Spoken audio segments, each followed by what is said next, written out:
विषयातील संशोधन, उपयोजित इतिहास आणि वर्तमान काळ, सांस्कृतिक आणि नैसर्गिक वारशाचे व्यवस्थापन, संबंधित व्यावसायिक क्षेत्रे इत्यादी घटकांचा अभ्यास आपण या पाठामध्ये या प्रकरणामध्ये आपण पाहणार आहोत. तर यामध्ये 3.1 आहे उपयोजित इतिहास म्हणजे काय. ही व्याख्या जी आहे त्याचा अर्थ आहे जनासाठी इतिहास म्हणजे पब्लिक हिस्ट्री असा एक त्याला दुसरा पर्यायी शब्द आपल्या प्रचारात आहे, रूढ आहे. आपण पाहिलं आहे भूतकाळामधील ज्या घटनासंबंधीचे जे ज्ञान आपल्याला इतिहासाद्वारे प्राप्त होतं त्याचा उपयोग वर्तमान आणि भविष्य काळात सर्व लोकांना कसा होईल याचा विचार इतिहास, उपयोजित इतिहास या विषयाद्वारे केला जातो. वर्तमानातील काही सामाजिक आव्हानांवर उपाययोजना करणे, सामाजिक उपयुक्ततेचे निर्णय घेणे यासारख्या गोष्टीसाठी पूर्वी भूतकाळात होऊन गेलेल्या घटनांचं विश्लेषण दिशादर्शक ठरतं. त्यासाठी या इतिहासाचे ज्ञान आवश्यक असते बाळांनो. उपयोजित इतिहासाच्या क्षेत्रात तज्ज्ञ व्यक्तीच नाही तर सर्वसामान्य लोकांचा सुद्धा विविध अंगाने सहभाग असू शकतो. तर आपण पाहिलं आहे संग्रहालय, प्राचीन स्थळे यांना भेट देणारे पर्यटक या नात्याने त्यांचा सर्वसामान्य लोकांचा सहभाग महत्त्वाचा असतो. पण आपण बघतोय पर्यटनामुळे लोकांमध्ये इतिहासासंबंधीची आवड वाढीस लागते, समाजमनामध्ये इतिहासाची जाणीव निर्माण होते. तसेच स्वतःच्या शहरात किंवा गावात असणाऱ्या प्राचीन स्थळांच्या जतन आणि संवर्धनाच्या प्रकल्पामध्येही ते सहभागी होऊ शकतात. म्हणजे लक्षात आलं तुम्हाला उपयोजित इतिहास म्हणजे काय. तर पुढील एक संकल्पना आहे उपयोजित इतिहास आणि विविध विषयामधील संशोधन.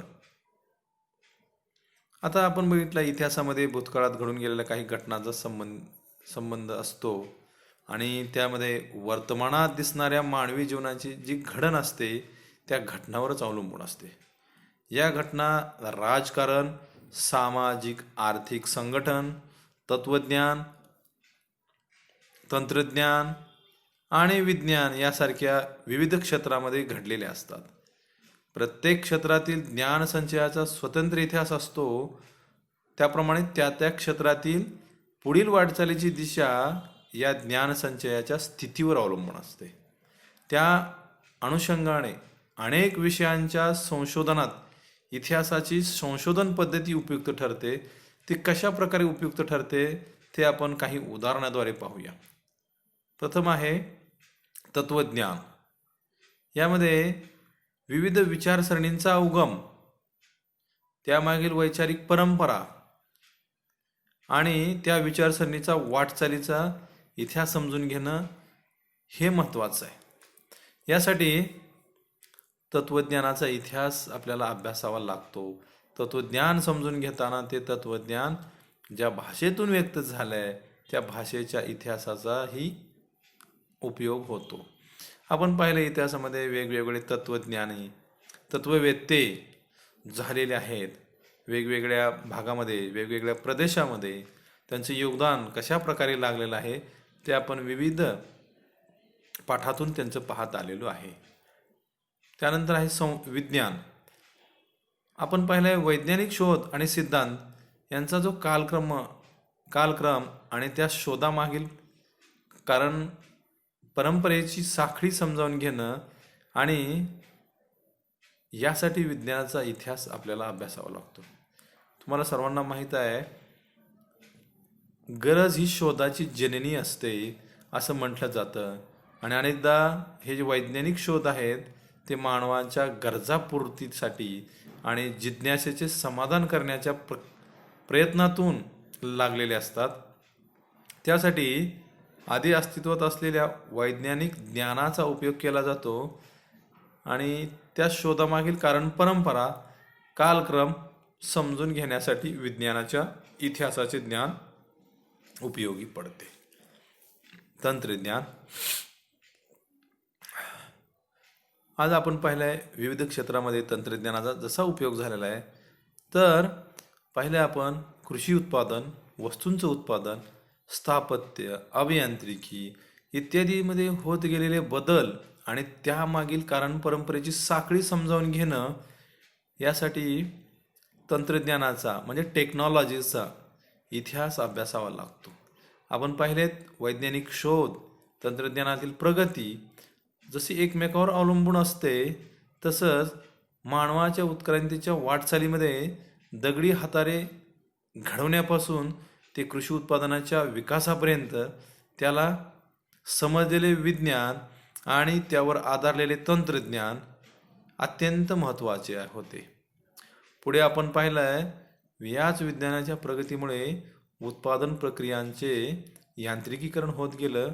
ते कसं होत गेलं, विज्ञान आणि तंत्रज्ञान कसे नेहमीच एकमेकावर अवलंबून असतात हे समजण्यासाठी तंत्रज्ञानाचा इतिहास समजावून घेणं गरजेचं आहे.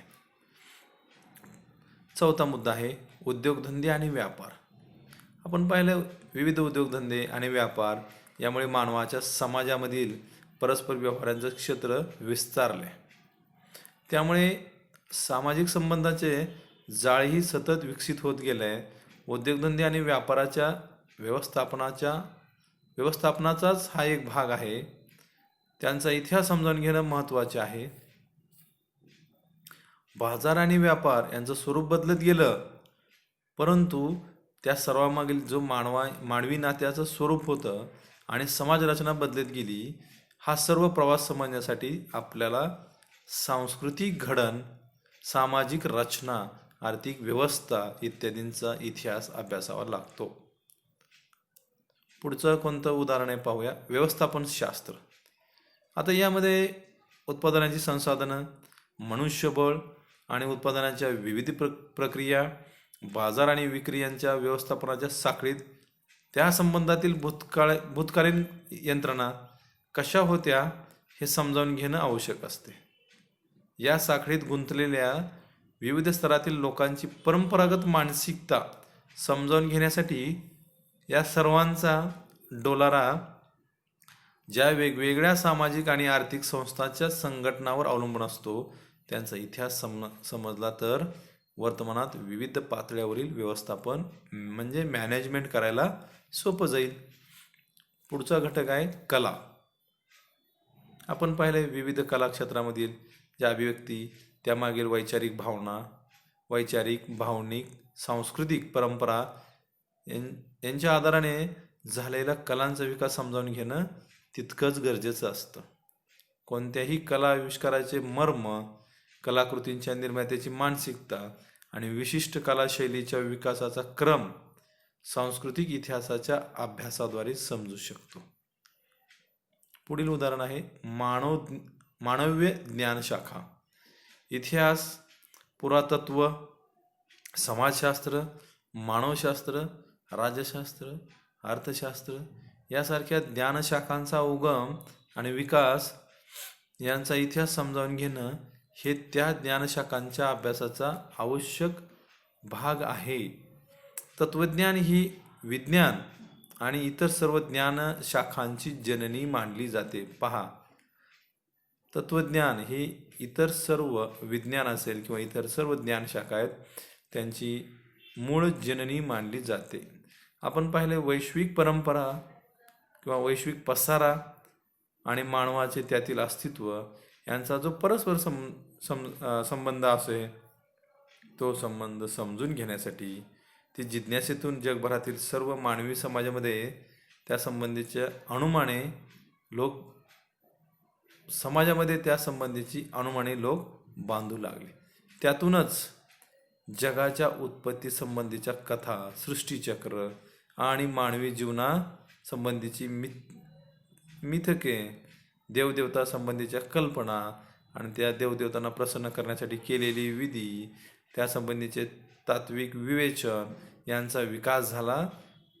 प्राचीन लोकांनी केलेल्या या गोष्टीविषयींच्या विचारात तत्त्वज्ञानाची बीजे होती. इथे उल्लेख केलेल्या मानवीय शाखेतील ज्या विविध शाखा आहेत त्या विकासाला तत्वज्ञानातील सिद्धांताचा पाया आहे. म्हणून या इतिहासाच्या आधारे या वाटचालीचे आकलन आपल्याला होऊ शकते. महत्त्वाचा पुढील मुद्दा आहे उपयोजित इतिहास आणि वर्तमान काळ. आपल्या दैनंदिन व्यवहारामध्ये इतिहासाचा काय उपयोग आहे असा नेहमी प्रश्न आपल्याला पडतो. उपयोजित इतिहास म्हणजे काय या प्रश्नाच्या उत्तरात वरील प्रश्नाचं उत्तरही आपोआप आपल्याला मिळून जाईल. भूतकाळाचे मूर्त आणि अमूर्त स्वरूपातील अनेक अवशेष वर्तमान काळात अस्तित्वात असतात. त्यांच्याबद्दल आपल्या मनात कुतूहल असतं, आत्मीयता असते. त्या अस्तित्वाचा इतिहास आपल्याला समजून घ्यायचा असेल तर आपल्या पूर्वजांनी निर्माण केलेल्या अनेक कलाकृती परंपरेचे अवशेष असतात. तो आपला सांस्कृतिक वारसा असतो, ती आपली ओळख असते. इतिहासाचे ज्ञान आपल्याला आपल्या उगमाकडे घेऊन जाणारे असते. त्यामुळे तो सांस्कृतिक वारसा आपल्या आणि पुढील पिढ्यांच्या हितासाठी दीर्घकाळ जतन करण्याची, त्याचे संवर्धन करण्याची आवश्यकता निर्माण होते. म्हणून उपयोजित इतिहासाच्या आधारे मूर्त आणि अमूर्त स्वरूपातील सांस्कृतिक वारशाचे जतन आणि संवर्धन करता येते. त्यामुळे व्यवसायाच्या अनेक संधी निर्माण होतात.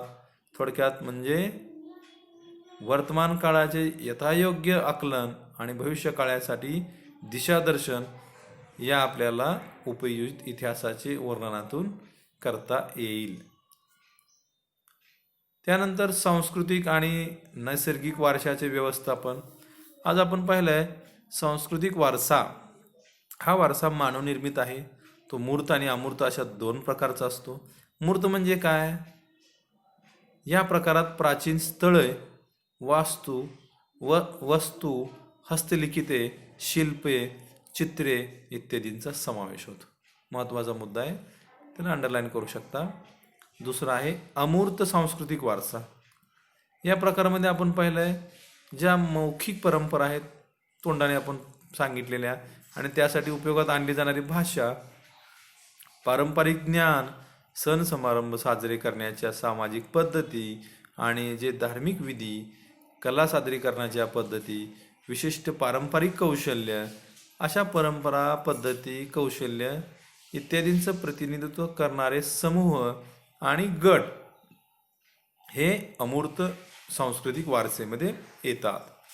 आता नैसर्गिक वारसा, निसर्गातील जे प्रकारे जैव विविधता आहे त्याचा विचार जर आपण केला तर नैसर्गिक वारशाच्या संकल्पनेत त्याचा विचार होऊ शकतो. त्या गोष्टीचा बघा पुढील गोष्टींचा समावेश त्यामध्ये होतो. प्राणी, वनस्पतीसृष्टी, त्यांच्या अस्तित्वासाठी आवश्यक असणाऱ्या परिसंस्था आणि भूरचनात्मक वैशिष्ट्ये. आता पुढील मानवी पिढ्यांच्या हितासाठी आपल्याला या सर्व वारशांचं जतन करणं आवश्यक आहे. कारण हे नामशेष होण्याच्या वाटेवर या असलेल्या सांस्कृतिक, नैसर्गिक वारशांचं जतन आणि संवर्धन व्हावे या हेतूने युनेस्को या जागतिक संघटनेने काही दिशादर्शक तत्त्वे जाहीर केलेत.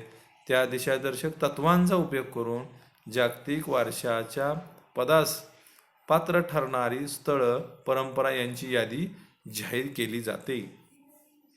आता तुम्हाला या ठिकाणी पाहायला मिळेल बघा, पहा, एका दृष्टिक्षेपात भारतातील जागतिक, मौखिक आणि अमूर्त वारसा यादीत समाविष्ट झालेल्या परंपरा. कोणकोणत्या परंपरा आहेत ते तुम्हाला प्रत्येक सणानुसार सणावळीनुसार आपल्याला पाहायला मिळेल. याचा तुम्ही पूर्ण बारीक छोटा व्यवस्थित अभ्यास करून घ्या. कारण त्याच्या अभ्यासानेच तुमच्या लक्षात येईल की कोणत्या वर्षी कोणत्या गोष्टीचा म्हणजे वास्तूचा, कोणत्या किल्ल्याचा किंवा कोणत्या एखाद्या घटनेचा कशा प्रकारे त्याचा समावेश करण्यात आलेला आहे. थोडक्यात काय तर युनेस्कोच्या यादीत, नैसर्गिक वारशाच्या यादीत पश्चिम घाटाचा समावेश 2012 मध्ये केला गेला आहे. विशेषतः सातारा जिल्ह्यामध्ये जे कास पठार आहे पश्चिम घाटामध्ये, सांस्कृतिक आणि नैसर्गिक वारशाचे व्यवस्थापन हे उपयोजित इतिहासाचे एक प्रमुख अंग आहे. या वारशाचं जतन आणि संवर्धन करण्याचं काम भारत सरकारचे पुरातत्व खातं करतं आणि भारतातील प्रत्येक राज्य शासनाची पुरातत्व खाती करत असतात. इंटॅक ही म्हणजेच त्याचं शॉर्ट फॉर्म आहे Indian national trust for art and cultural heritage. ही जी स्वयंसेवी संस्था आहे या क्षेत्रात 1984 पासून कार्यरत आहे आणि सांस्कृतिक आणि नैसर्गिक वारशाच्या स्थळांच्या जतन आणि संवर्धनाच्या प्रकल्पामध्ये अनेक विषयातील तज्ज्ञांचा सहभाग आवश्यक असतो आणि या सर्वांमध्ये या संबंधित स्थळांच्या सांस्कृतिक, सामाजिक, राजकीय इतिहासाची जाणीव निर्माण करण्याचं काम उपयोजित इतिहासाद्वारे करता येते. त्यामुळे काय होतं, प्रकल्पांतर्गत वारसा स्थळाचे मूळ स्वरूप न बदलता जतन आणि संवर्धनाची कामे करणे शक्य होते. स्थानिक समाजाची घडण आणि मानसिकता यापुढं असणारी वर्तमानात विविध आव्हानं, स्थानिक लोकांच्या अपेक्षा यांचा आढावा घेता येतो. त्यानंतर ज्या सांस्कृतिक वारसाची स्थळं आहेत त्यांचं जतन आणि संवर्धन करत असताना स्थानिक लोकांच्या भावना दुखावल्या जाऊ नयेत याची सुद्धा काळजी घेणं गरजेचं आहे. त्यासाठी कराव्या लागणाऱ्या उपाययोजनांचं नियोजन करता येतं. स्थानिक लोकांना या प्रकल्पात सामील करून घेता येतं. स्थानिक लोकांच्या परंपरागत कौशल्यांना प्रोत्साहन देऊ शकतील अशा उद्योग व्यवसायांना चालना मिळावी यासाठी पद्धतशीर नियोजन करणे शक्य होतं.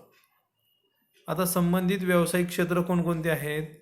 पुढे उल्लेख केलेल्या क्षेत्रांशी संबंधित कायदेशीर नियम आणि सार्वजनिक धोरणे ठरवण्यासाठी इतिहासाचं ज्ञान पूरक असते. आता पाहिले तर आपण संग्रहालय आणि लेखागार, ऐतिहासिक स्थळांचं जतन आणि संवर्धन, पर्यटन आणि आतिथ्य, मनोरंजन आणि संपर्क माध्यमे. आता या ठिकाणी तुम्हाला माहीत आहे का, पहा, जगातील सर्वात प्राचीन समजलं जाणारं म्हणजे इसवी पूर्व 6व्या शतकामध्ये संग्रहालय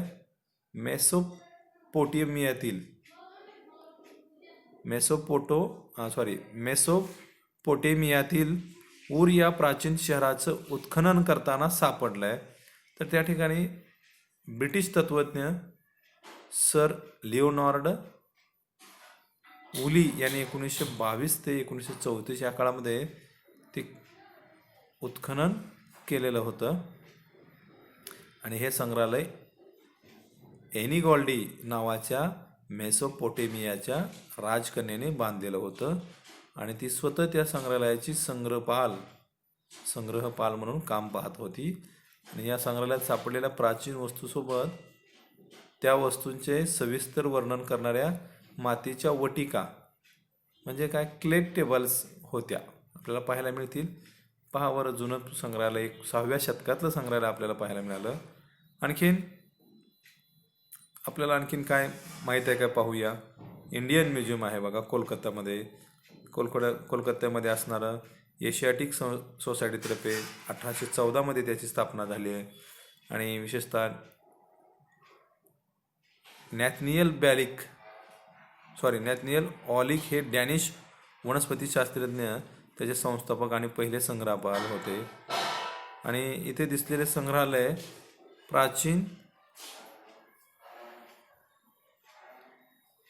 इथे जे दिसते आपल्याला संग्रहालय त्याचे छायाचित्र पहा, 1905 सालचं आहे.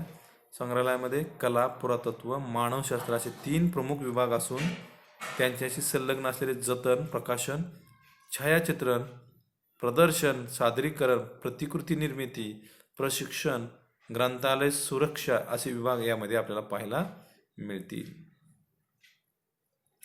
आता यातील प्रत्येक क्षेत्राच्या व्यवस्थापनासाठी विशेष कौशल्य प्राप्त असलेल्या मनुष्यबळाची आवश्यकता असते. उदाहरणार्थ स्थापत्य विशारद, अभियंता, इतिहासकार, पुरातत्वज्ञ, संग्रहपाल, समाजशास्त्रज्ञ, अभिलेखागार, व्यवस्थापक, कायदेतज्ञ, छायाचित्रण तज्ज्ञ. ही यादी एवढ्यावरच संपत नाही. याच्यानंतर सुद्धा आणखीन आपल्याला प्राचीन स्थळं, वस्तू, त्यांच्या ऐतिहासिक पार्श्वभूमीचे सर्व तज्ज्ञांना पुरेसे ज्ञान असणं आवश्यक असते. उपयोजित इतिहासाच्या क्षेत्रातील प्रकल्पामुळं वर उल्लेख केलेल्या क्षेत्रामध्ये व्यवसायाच्या अनेक संधी उपलब्ध आपल्याला होऊ शकतात. बघा, आपल्याला काय माहीत करून घ्यायचं आहे. लेखागारामध्ये महत्त्वाची जुनी कागदपत्र, दप्तरे, जुने चित्रपट इत्यादी जतन करून ठेवले जातात. भारताचं राष्ट्रीय अभिलेखागार नवी दिल्लीमध्ये आहे. भारतातील प्रत्येक राज्याचं स्वतंत्र अभिलेखागार असतं, लक्षात असू द्या. विशेषतः आपलं वैशिष्ट्यपूर्ण अभिलेखागार पुण्यामध्ये नॅशनल फिल्म आर्काईव्ह म्हणजे राष्ट्रीय फिल्म संग्रहालय या संस्थेची मुख्य कचेरी आहे. भारत सरकारच्या माहिती आणि प्रसारण खात्याचं माध्यम विभाग आहे. म्हणून सन 1964 त्याची स्थापना झाली. त्यामागे 3 उद्देश आहेत. भविष्यातील पिढीसाठी जे दुर्मिळ इतिहास चित्रपटांचा शोध आहे ते एक शोध घेणं, मिळवणं आणि त्याचं जतन करणं हे पहिलं गरजेचं आहे. त्यानंतर त्या चित्रपटासंबंधित महत्त्वाच्या बाबींचं वर्गीकरण करणं, त्याच्या कायमस्वरूपी नोंदी तयार करणं आणि संशोधन करणं, तसंच चित्रपट संस्कृतीच्या प्रसाराचे केंद्र प्रस्थापित करणं हे उद्देश समोर ठेवून त्याची स्थापना करण्यात आलेली आहे. आता तुम्ही पाहिले की या पाठामध्ये आपण काय शिकलोय. उपयोजित इतिहास हे कार्यक्षेत्र लोकांमध्ये इतिहासासंबंधीचे प्रबोधन कसे करता येईल, आपल्या सांस्कृतिक आणि नैसर्गिक वारशाचं जतन आणि संवर्धन करण्याविषयी समाजामध्ये जागृती कशी निर्माण करता येईल, त्यासाठी इतिहासाच्या ज्ञानाचा उपयोग कसा करता येईल, त्या अनुषंगाने व्यावसायिक कौशल्य आणि उद्योग व्यवसायाच्या क्षेत्रात वाढ कशी करता येईल इत्यादी गोष्टींचा विचार आणि नियोजन करण्याचं काम उपयोजित इतिहासामध्ये केलं जातं. आणि